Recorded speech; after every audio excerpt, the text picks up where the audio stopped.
What is up, everybody? This is Mason with the Next Guy podcast. I got Tinsley. I got Zach here. We are ready. What up? How's everybody doing? We're ready to kick this thing off. We got some sports to talk about, some playoff talk. So how's everybody doing today? Great. Jaguars beat the Titans. It's always makes for a good day for me.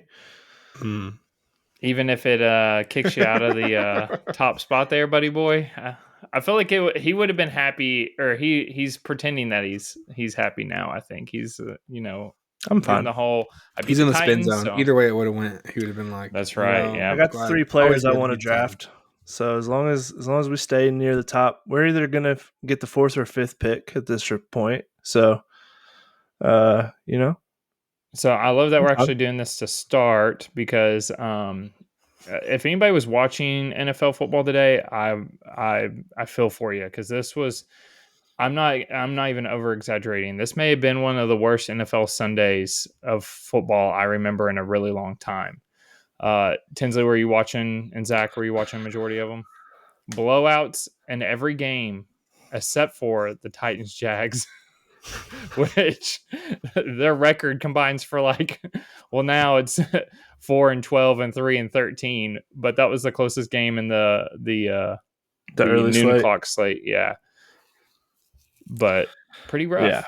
Yeah. I know we had Saturday games and we had Christmas Day and all that stuff, but this was a rough Sunday. Yeah, poor old Texans fans only got to see their team score 2 points on Christmas. They must have been on Santa's naughty list. I wonder why.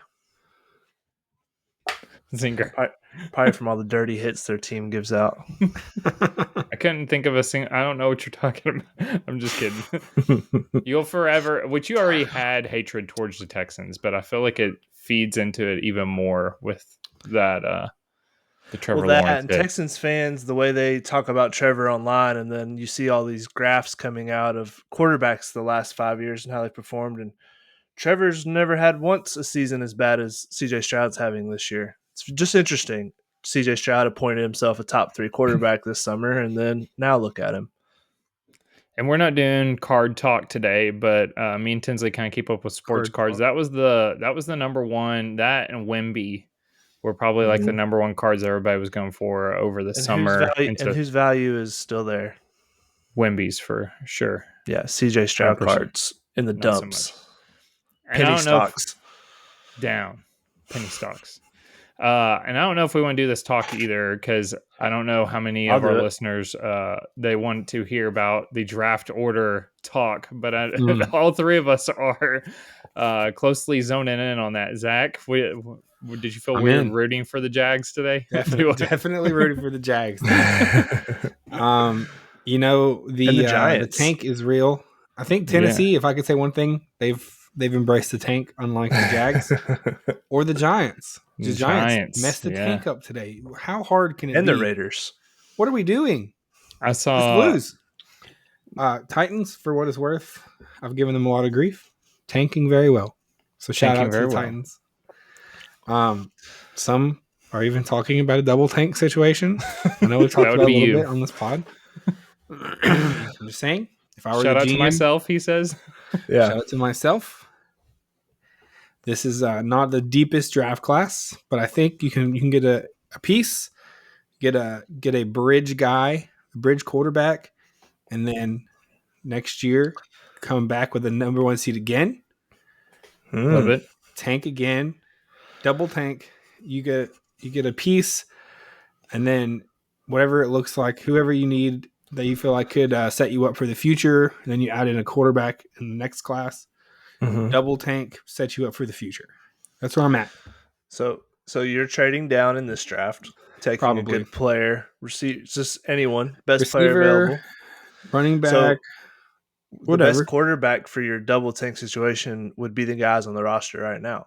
If you go sign Kirk Cousins or Aaron Rodgers, are they going to help you get the first overall pick next year? Maybe because Aaron Rodgers had a QBR of 1.2 today. Historically bad. It was one of the worst in 20 years, apparently. It's not great.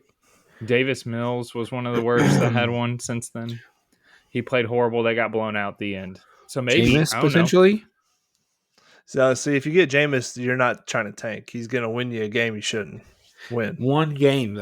I think Jameis is the optimal tank situation. Jameis is He's going to probably be fun. he'll Fun to motivate watch. that wins. locker room. Going to get viewers. Not going to win very many games. That's okay. That's what you want. He'll get the You want the locker tank. room behind him. Big locker You room. don't want to. You don't want to come out and win 7 games. That's no one wants that. Who cares? So you're pushing all your chips in for the 2026 draft. No, for both of the next 2 drafts, it's double tank. Right. So You're not not this draft, putting it but in the one next draft. It's draft is 2. your next quarterback. Correct. So Arch, is that your pie in the sky? Probably. Who knows? Or There's Nico. a lot of quarterbacks out there. Travis Hunter and then Arch? Question mark. I mean, You can't take Probably Travis hate Hunter it. if you trade down. I never said I was that I wanted to trade down. Oh, Listen, now, here's I don't know. the order. I'm a little bit in on Cam Ward. I'm like 30% in on Cam Ward. you know what? I don't vetoed because he was hating on Miami all hated season on Miami. long. What do you mean? Okay, what did I say about Yeah. Miami? What did I say about them? I said they're just getting bailed out and putting everything onto their star quarterback and just letting him run Right. around, do whatever he wants, and try to win them games, which is exactly what they did. But The team is terrible. Had some You can't more win positive games with a bad mojo. defense. They heard that though, and then Their they defense lost the was game horrible. they shouldn't have, and then we lost our ticket. Now So we'll Zach, say, are we going to do the Cam Ward sitting in the second half talk here? Oh, we can. Malik Well, Neighbors did the same thing last year. Doesn't mean it's good. Right, yeah, but do the NFL GMs and scouts care? Did Malik Neighbors do it just to get a record? Yeah, he broke a single season Bowl LSU games should not record. count records. I think that's garbage. I agree with that. They don't let playoffs count towards players' stats in the NFL. It's true. So Zach was right about Miami. Zach, go ahead and say shout out to me. I mean, it was a close He's game. not saying- If Cam he's Ward not had played the saying whole it. game, BYU was not BYU. They played Colorado. Sorry, Colorado, yeah. it was a close BYU game. did look good, Iowa though. State. Sorry, it was Iowa State, Miami. That was a fun game. It was a fun game. Pop-Tarts. Shout out to the Pop-Tarts. They really did all the extra stuff they could with the Pop-Tart stuff. I was catching all the Twitter. And It was fun. Yeah, it was fun. They made that bowl game fun. And guys, I it saw was into the the only future. one. I think. They're gonna do this with every single there's a bad boys mower. They'll do like Yeah, that's mower horrible. races on the field. They'll do some, That'll be for awesome. every single one. They'll start bringing in because it's good press. You see it everywhere. That's all I saw was pop. Well, I saw yeah, more that's of why you like sponsor Pop-Tarts bowl this game. game. So I sent this to the guys last night. I've got some ideas. I got some thoughts on the bowls. Okay, I think we need a relegation system for bowl games. he did send this idea. Yeah, I think this is. I think we got to encourage like the Pop-Tart bowls of the world to keep doing what they're doing. You know, Yeah. I think we need to encourage fun bowl game situations. Encourage bowls actually trying hard and not just putting on like garbage bowl games. What if you won the Pop-Tart bowl, you got free Pop-Tarts for life? Ooh, now there's a deal. Something there. Like, Tinsley's you could just going back to request them. college. Anytime you wanted them, you just put in a request and be like, hey, send me some Pop-Tarts, and they send it to you. Electric. Duke's Mayo Bowl. Or you'll send you just have to like make an Instagram post about it or something. Be awesome. There's something there. I don't know. There's ways that you could like extend your brand. But also, if you do a good job, you should be able to get a better matchup the next year. Get some more premier teams. If you do a garbage job and your bowl sucks and there's no one wants to go to it, you get relegated. Sorry. Now you get the 6th best Big Ten team versus the 6th best ACC team or whatever it is. Ugh. The ACC, by the way, looked horrible. Their bowl record is garbage. Might have been better if Cam Ward had played the second half. Could be. To be fair. That's my bowl take. I know we're not in college yet, but that's where I'm at. It's a good I got take. to Cam Ward somehow, and I had to get that off. Sorry. So I know a lot of players like completely forfeit the bowl game. That doesn't hurt his draft status stock. Well, I guess he didn't get hurt. I know a lot of them. That's why they Guys want to say it hurts like Their showing want, he's their a team will. player. Yeah. a lot of that's just competitive. Like no, Yeah. they don't care. play. If you're a good player, then they're going to take you. They're probably glad they sat out so he didn't get hurt. Christian McCaffrey didn't. He opted out of his bowl game when he was in college many years ago. He's doing just fine. Notably, Travis Hunter and Shedeur Sanders both played. Which I was surprised by that. Mm-hmm. I was too. I bet you It his seemed. dad I mean, got I'm sure behind that. him. Yeah, I'm sure. Dion had a hand in that. Like making. Yeah. Well, I don't know exactly. It's kind of out of character a little bit for people who are pretty professional minded, but yeah, Travis in an interview, they even asked him like, "Hey, are you going to play, or have you played your last play in Colorado?" And he said, "Yeah, I'm not going to play in that bowl game unless they're." And he said the number that he would get paid is like a first round pick. He's like, unless Colorado wants to pay me that. So I guess he must have got something to play. It didn't make much of a difference. No, they look pretty bad. Yeah. BYU's a hard team to play against in bowl games because they're normally older players, grown men strength, and they care. Not a lot of guys opting out. Yeah. Yeah. Like this is like some of their last chances to ever play football again. Most of those guys don't play in the NFL, so they care. They look good. There's some pretty serious question marks about. I was watching that Colorado game and I was like, ugh, what does this team look like without Shedeur Sanders and Travis Hunter? And I don't know the answer to that. That's everyone's why wondering that. I feel like no one expects Dion to stay, but I could be wrong. He's got some. I mean, he's got some guys coming in. Yeah. But I mean, Travis Hunter was. Those are two huge names that have been there with him the whole time. Like we don't know what Dion looks like as a coach without those two guys. Yeah, Travis Hunter, a dumpster fire. Yeah, Travis Hunter is a number one recruit coming out of high school player that he's had since day one. He's a very big difference maker. And Shedeur Sanders, for all the like people that were doubting if he was a good enough college quarterback, like he was a 4-star coming out of high school. So I don't know. I agree. I don't know what to expect out of Colorado going forward without those two guys. But that kind of leads us into some draft talk, which leads us into NFL talk, which what is going on? This season is just chaotic. We've got the Giants absolutely choking away the first overall draft pick. You're set to pick for the first time in franchise history to pick first overall, and you go and win a meaningless game against the Colts. I saw a Twitter post. It was like a picture of Drew Lock, and it was like Drew Lock when he wearing a Tom Brady jersey. Drew Lock wearing a Tom Brady jersey, and it was a picture where basically Drew Lock plays like Tom Brady when the first overall pick is on the line. So funny stuff. He was playing out of his mind today. I think he had like 4 touchdown passes. I'll have to double check, but Zach came back in the podcast here. We were talking about the Giants giving up the first overall pick. We were going back to the NFL a little bit, but let me see here real quick how many he did have. Looking. This is a good podcast. He had, it's loading. Sorry, everybody. I think it was 4 touchdowns and over 3. Oh, yeah. So he had 4 touchdowns, 309 yards, and they won the game against the Colts. So, but when I was looking at the order now, and I want to talk about it earlier, now the Patriots are first with, and then the Titans, the Giants, the Browns, the Jags with them winning, and then the Jets, the Panthers, Vegas, Chicago, so on and so forth. So it's going to get crazy coming down the stretch here. Last 2 things I want to talk about with the NFL. Saquon Barkley became the 9th running back in NFL history to rush for 2,000 yards this season. All right. So might be able to get into that, the breaking the record there. Not sure. The 9th? Yeah, he became the 9th today. So do you know the other 8? Let's see. Do you think you could help me list them? The obvious ones is CJ2K. Yeah, that one, and then Barry Sanders. Eric Dickerson did it as well. Okay. His name has been talked about a lot.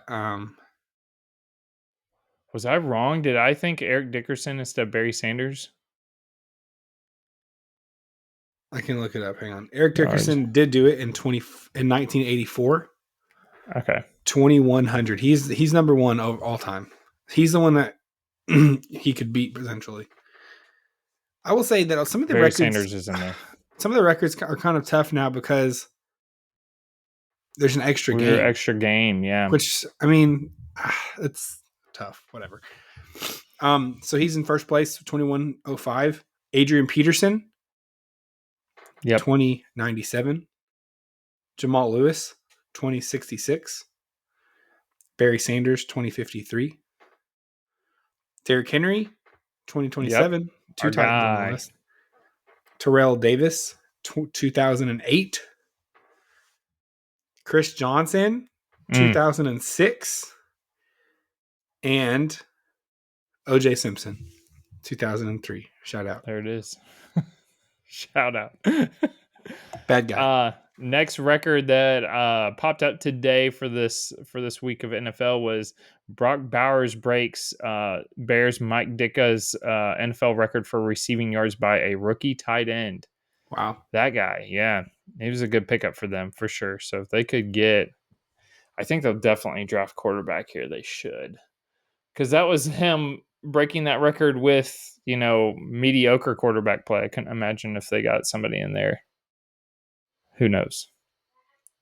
That was kind of it for the NFL that I had to talk about, which was kind of the order. Did you guys do any playoff talk? So, no, we did not. Okay. You got it pulled up there? Yeah,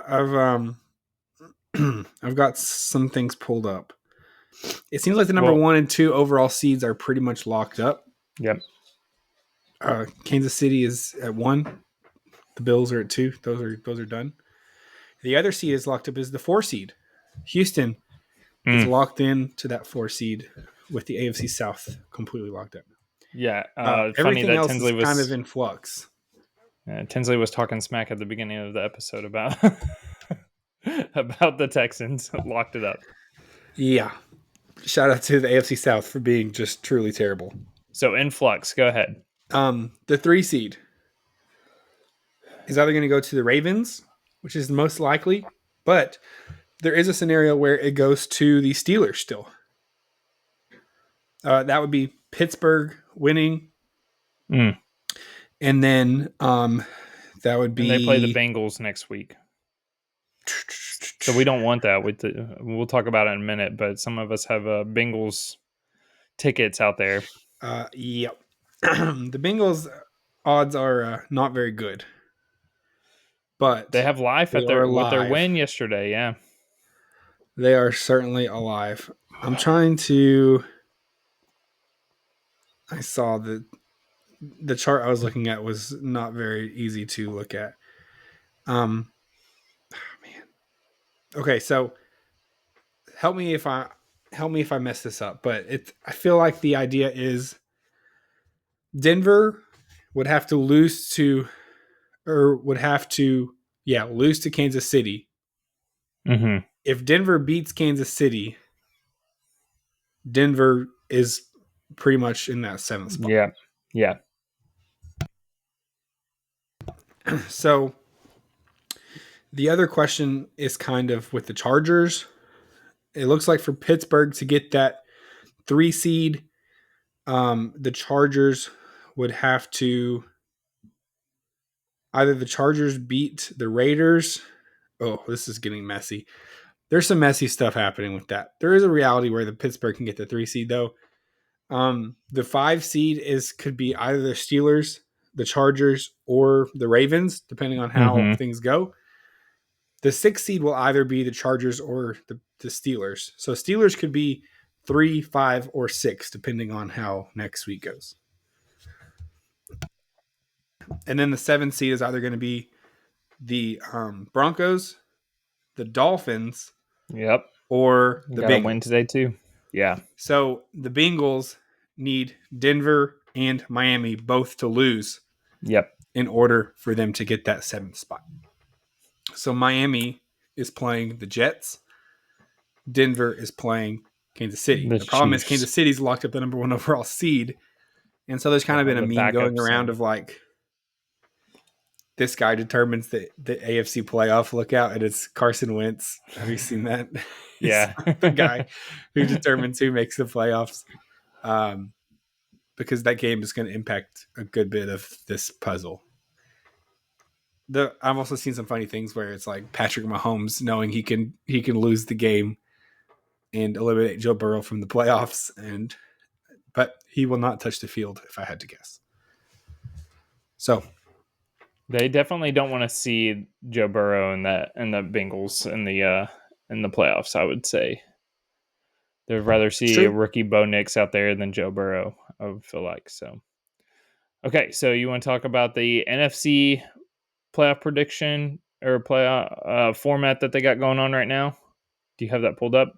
I don't have that pulled up. If you do, Okay, so I'll kick us off. So right now we have the Vikings. They really had a blowout. Like they blew out the. Well, no, yeah, they came down to the end with a. Did they play the Packers today? Yeah, so that came down to the end, 27-25, but they ended up getting the win. So they're at the number 1 seed right now. And then you have the Eagles, the Lions, and the Packers. Still up for grabs would be the Rams, the Buccaneers, and the Commanders, who are currently playing while we're recording. And then on the outside looking in is the Seahawks, and the Falcons are also still playing. So if the Falcons get a win, they're up to 80% of getting back into this thing. The Seahawks have a very slim the chance of winning, getting in. So anything that jumps out to you on those? So there's a lot up for grabs still, right? Yes, there is. Is the idea. Way more than the AFC. Yeah, I think it's pretty interesting. It's going to make for some interesting games next week. You kind of like where when the last week of the season actually has some interesting games that matter. Yeah. It kind of is. For sure. It's a bummer whenever you're having to rely on like teams just not playing well, or who are sitting all their starters, and it all gets really messy after that. It's fun whenever teams actually have to care and have to play hard, and you kind of get some pre-playoff games in the mix. That always makes for some fun football. So for sure, exciting stuff. Okay, so that wraps up the NFL. Before we move on to college, we had a couple things. Zach, you had a game or surprise or something for me? Is it or trivia or what? Yeah, what was a little bit. You know. Okay. So this week is a little bit of a press release. Okay. You don't have a lot of press coming out in the week of Christmas, but we did have a big news drop. That would be a new movie announced from one Christopher Nolan. Did you hear about this, Mason? It was pretty big. Okay. You didn't hear about this? I don't think so. He announced that he had a new project for 2026, which is making 2026 is shaping up to be a wild year for movies. Christopher Nolan's next project will be the Odyssey, a journey. Well, this is a mythic action epic. It's going to be shot with some new IMAX technology. Okay. This is going to be fun. It's going to be huge. That's what we're going to talk about the Odyssey here in a second. This is supposedly starring Tom Holland, Zendaya, Anne Hathaway, Matt Damon, Lupita Nyong'o, and Robert Pattinson. So a wild cast here. Wow, that's a crazy cast. Okay. There's a lot of conversation about Christopher Nolan kind of having a blank check for a project, and this seems to be him cashing it in and saying, I've wanted to do this movie. I don't care. It may very well be a part 1, part 2 situation, because this is a very involved story. Doing it in a 3-hour movie seems kind of impossible. So it very well could be a part 1, part 2 situation, but very exciting. It's going to be fun. What I wanted to talk to Mason about. Mason, what is your knowledge of the Odyssey? I could not tell you anything at all. See, I thought you were going to say that. And the reason I asked you is because we went to the same high school. I know for a fact that this was covered in our high school English classes. Junior year, maybe. So it's might have been based on a freshman year. book? Oh boy. Yeah, this is no shot to Mason. It's been a popular conversation on the internet because a lot of people are in Mason's shoes and they're like, I don't know what the Odyssey is. And then a lot of other people are like, How could we you had to not read know? this in high school. Like everyone did. It was like a national standard. And so people's knowledge obviously differs depending on, well, it's an old book. It's been translated, I think, from Greek. It was written by Homer. He wrote another book called the Iliad. It's kind of a part 1, part 2. In the Trojan War is kind of around that time. I was going to do a little trivia with you about the Odyssey, but if you don't know anything about it, So we'll see. Here's the thing. I graduated high school like 12 years ago at this point. And I hated reading when I was in high school. So I feel like I was very like checked out on like books. I would what's it, Spark Note it or not really pay Cliff attention Notes. or Cliff Note, that too. So if you had to ask me some of the books I had to read, I could not tell you that at all. I'd be like, I don't even remember that. You remember any of them? Animal Farm? Animal Farm was one. I remember that one. Scarlet Lord of Letter the was Flies? another one. Lord of the Flies, yeah. Let's see, what else was there? Great Expectations? I had to read that. In middle school, I think we It's the read worst. Chronicles of Outsiders? Narnia. Outsiders. No, I never read that one. You didn't read The Outsiders? No. Okay. So let's So do a you're little gonna bit do of trivia. let's do some Odyssey talk because I Okay. think the people need it. The people need a little bit of a refresher, you know. So Odyssey, would this be similar to some of the does this go right in line with Christopher Nolan's like movies? Like I think Oppenheimer was a little bit different, but like you had Interstellar, you had Inception. No, Oh, okay, never mind. it Okay, is go not. ahead. No, this is like an ancient civilization. Have you seen the movie Troy with like Brad Pitt? Yes. Yeah. It's like the sequel to Troy. Troy is based Okay. on the Iliad. So it's like during the Trojan War, Okay. like with the Trojan horse, all that stuff. Mm-hmm. This is like what happens after that. Are you with Okay, me? I'm here. I'm writing down notes as we speak. Okay. So the main character, do you have any idea? Tom Holland. No, like what his name is? Oh. Couldn't tell you. His name is Odysseus. Okay, man, Yeah. I should have got that from the. So this guy Odysseus, he has been off fighting the Trojan War, and he's left Ithaca. He's trying to get home, and this is like the story of him. It's called an epic because it's like the story of him trying to get home and facing all of these tests that come up. It's kind of the idea. A lot of people think Matt Damon is going to be Odysseus. We don't know that for sure, but that's kind of the thought. This would be a stacked cast for sure. So he has a son who, if I had to guess, is going to be Tom Holland. His son, his name is Telemachus. And his wife is Penelope. If I had to guess, that would be Zendaya. Nah, it would probably be Anne Hathaway. Okay. Zendaya, if I had to guess, is going to be another character coming up. This is all conjecture. So we're not going to go through the whole shindig here, but Odysseus is trying to get home. There is a bunch of people that he has to visit.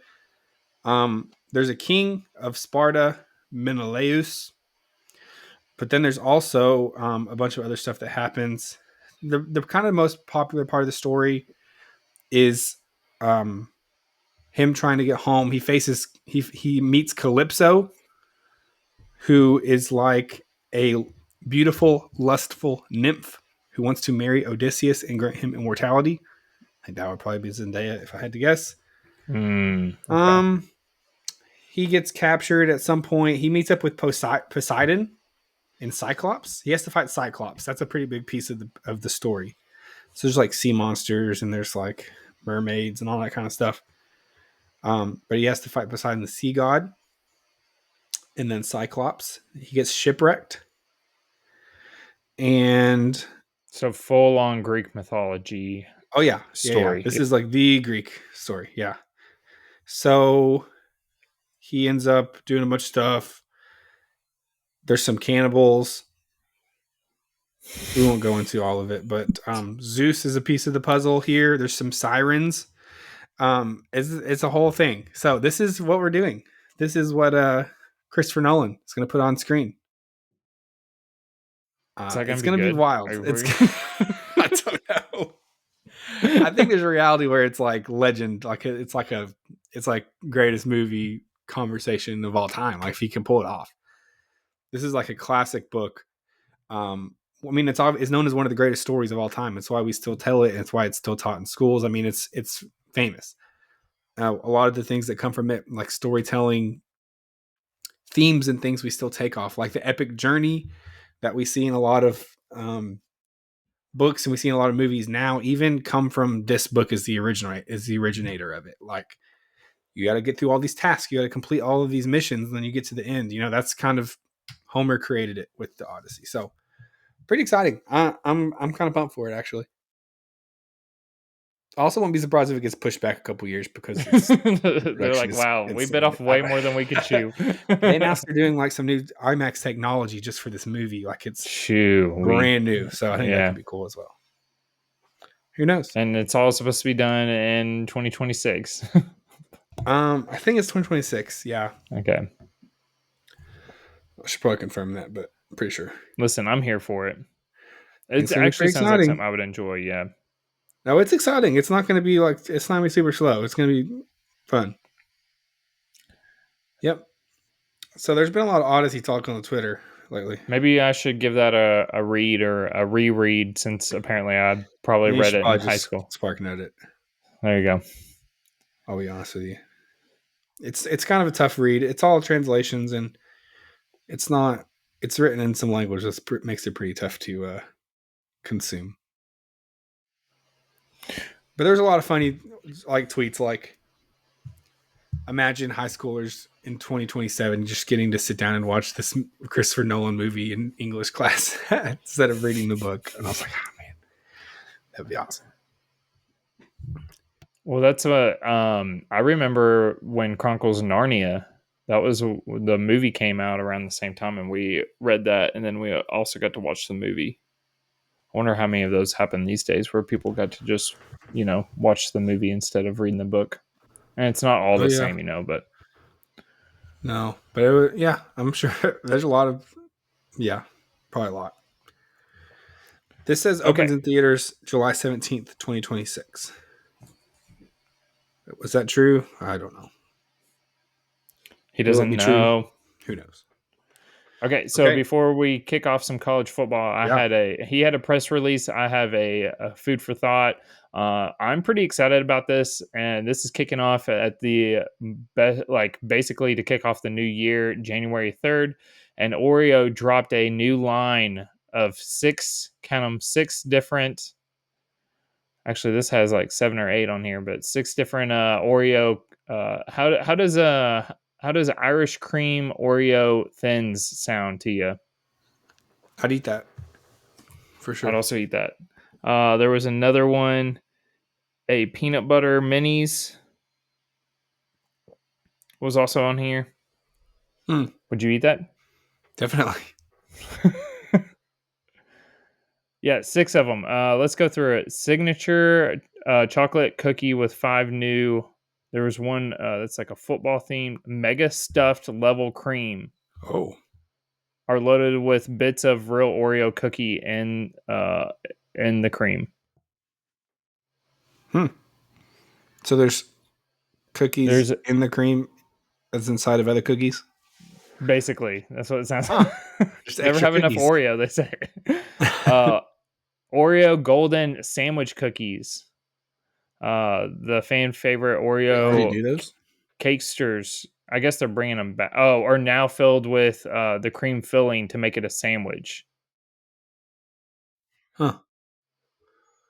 And then they have Oreo mini bars, which are ice cream bars. And then Oreo bites, which are little ice cream Oreo bites. and I'm going to buy every single one of them, and Try I'm 'em sure all. Tinsley would too, on January 3rd. So there you go. Wow. They're just dropping all kinds of stuff. We got Sorry, Oreo. This is a now that Pop you've Tarts listened. podcast now. Do what? Said sorry, Oreo. This is a Pop Tarts podcast now. That's right. Get a bowl game, and maybe we'll start talking about you more. Oreo bowl would be awesome. It would. What about a cereal bowl? And it's just cereal. Remember that one episode where I just talked about the sponsor and it was just like a random item? Cereal is the sponsor. I mean, what if all the cereals pulled their money and then just did the cereal bowl? And it was like Big Cereal just got to have a showcase, all their different cereal brands. That'd be awesome. Let's We workshop would it be a watching. little bit. We're here for it. Okay, so if you're listening to this on Monday, when this episode drops, that means tomorrow and then Wednesday you have some college football that isn't just a ball game, but it has some implications here. So we're talking Big one. playoffs. Yes. So let's go in order here, Yep. Zach. Yep. And let's start with the New Year's Eve, and that will be the Verbo Fiesta Bowl. And that is Penn State against Boise State. So now that we're here, is it still, inform everybody, are we still home games or are we now in neutral settings here? Oh, yeah. These are neutral sites. Yeah. The Neutral Fiesta Bowl sites. is a neutral. Okay. Famously, this is the bowl game where Boise State beat Oklahoma. Okay. So back in 07, I think, when they had the famous Statue of Liberty play in the hook and ladder. Remember that? Bringing back a throwback here. Yeah, I remember that. So Boise State obviously pulled a huge upset then. They will have to do the same thing. They're 11-point underdogs here to Penn State. Penn State got SMU, now has an 11-point favorite against Boise State. Obviously, Ashton Genty, and that storyline is huge. Mm-hmm. Pretty fun matchup. This is the one where you just feel like there is a reality where if Boise State can make it a shootout, there is a chance. I don't know how big of a chance it is. I'll be honest. I think Penn State probably wins this handedly.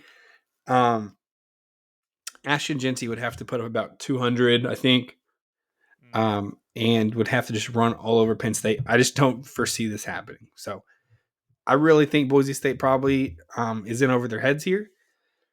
I would love to see this be a fun game, though. I would love to see this be competitive. We've been waiting on playoffs for one. I want some good games. I think we're going to get some in some other matchups here, but I would love for this to be a close one. I'm not sure that it will be. So would you take the spread to start? 11. I think I would take Penn State minus 11. Okay. Yep. Maybe there will be another one in there, upset that you're rooting for. I just think, like I said, I would love for Boise State to make this competitive. I'm just not confident they've got the pieces to. They played Oregon really close early in the season. They did. Oregon was kind of putting pieces together then. I'm not sure that's we can use that game as like a measuring stick anymore. But they did play Oregon close. So there is something there. Okay, so let's walk through so you got done watching that game, you stay up till midnight, you get to sleep in, and then New Year's Day at 12 o'clock, we have the Chick-fil-A Peach Bowl, Texas and Arizona State. So I'm going through order here. This one's also pretty interesting because Arizona State, they are obviously coming out of the Big 12. They are probably the weakest team. I mean, I'm not actually sure the weakest team. Boise State's probably the worst team in this field still, but Arizona State has some pieces where if Texas I think Texas defensively is probably going to shut them down. This spread is the biggest spread. It's 12.5-point favorites for Texas. Texas seemed to put some things together in their first round game. I have to think that this is going to be the same situation, and Texas is going to kind of blow them out here. Unfortunately, I just think that 12.5 is. I think they're going to hit it. So I'm going to go Texas minus 12.5. Unfortunately, the talent gap is just too big. I just don't think that they're on the same level. And we don't need to do this whole restructure talk, but that's what everybody has been, if you're literally had a bye and you're 12-point underdogs, what's the problem here? We need to fix that. So I think Arizona State's a well-coached team. I think they're a good Big 12 team. Yeah. I just don't think that they have the talent to compete with Texas or Penn State, Ohio State, Oregon, Notre Dame, Georgia. I think they would be 12-point favorites, underdogs to pretty much any of those teams. So, okay, so you were talking about closer games, upset games. I'm assuming this will come down to the last two. Yep. If you had to guess, the next one in order. And I was throwing out 12 o'clock. That's Central Time. So if you're in Zach's time zone over here, it was 1 o'clock. But the next one would be the Rose Bowl. And that is, do we even want to say the team name? Ohio State and Oregon. And that is, it looks like a 2.5 point favorite for Ohio State. Which is coming off of the Tennessee win. Apparently, obviously, looked very good. Get a team while they're hot, Obviously, they looked very good. Their offense was clicking. Jeremiah Smith was a menace. He was just doing everything out there. He looked like an NFL wide receiver. Will Howard played probably his best game of the year. This is only the second game of the season that he hit over 300 passing yards. The other one was Oregon. So he's stepped up in the big games he's played in. They looked like a completely different team than the team that played Michigan. This Ohio State team is all of a sudden looking like maybe the best team in the country against Oregon, a team that played a close game against Penn State in the Big Ten Championship. Other than that, played a pretty soft schedule throughout the course of the season, except for the game against Ohio State where they won at home. Obviously, they have some pieces that are really. They're a very good team. Oregon is a good team. There's no narrative where we say Oregon was overrated. I think Oregon is a very good team. I think this game is going to come down to it. If Ohio State plays like they get against Tennessee, and Oregon shows up and has their best game, if it's like best on best, I think this could be a very, very, very fun classic type of game here in the Rose Bowl. I think this could be a national championship. I think the winner of this is going to be the favorite to win a national championship for sure after this game is over. So a really, really fun matchup. Picking it is tricky. I think I would pick Ohio State here. If they play like they did against Tennessee, if their wide receivers are dominant, if they had a couple of pieces, Quinshon Judkins and Henderson, that duo at running back were dominant. And then their defense was just, we haven't talked about the defense yet, but the defense was lights out. Pretty much gave nothing up. The corners were just shut down. Defensive line caused all kinds of problems. This defense is maybe the best in the nation. I think this could be very fun. So I'm going to take Ohio State minus 2.5. This game is in Pasadena, California, which might make you think there might be a little edge for Oregon fans. I think there'll be a lot of Oregon fans there, but I think Ohio State will travel well. I think people wanting to travel to this game is why they had trouble filling their stadium against Tennessee. And people are already looking ahead to this trip. I think there's going to be a lot of Ohio State fans there as well. Yeah. Yep. Okay. It's going to be a fun one. Big game. Yeah, I think so too. Huge I'm excited about that game. And the last game will be Notre Dame, Georgia, and the All-State Sugar Bowl. What do you think about this one? I've got Georgia as a 1-point favorite in DraftKings. Yep.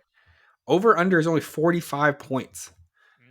That's low. I think this is going to be a defensive battle. Obviously, Vegas does as well. I don't think it's going to be a blowout either way. Georgia, obviously, Carson Beck has declared for the NFL draft. He is not playing. He's injured. I think this is going to be a fun matchup. I hope it is. I hope this is I've been a Notre Dame hater throughout the season, as usual. But they took a bad loss early on, but have looked pretty dominant otherwise. They have not played a team really with a pulse in a minute. mean, they played a USC team that's been frisky but not great. They played Texas A&M to start the season off. I just don't know what this team's going to look like against a team like Georgia, who's got a lot of talent. But Notre Dame's got a lot of talent. You're not nervous about Gunnar Stockton? We didn't see. I think Georgia should be able to just run the ball, should be able to dominate the line of scrimmage. I think that's what I think the line is what it is because of Carson Beck's absence. He looked pretty good last week against in their first round game where he led the comeback.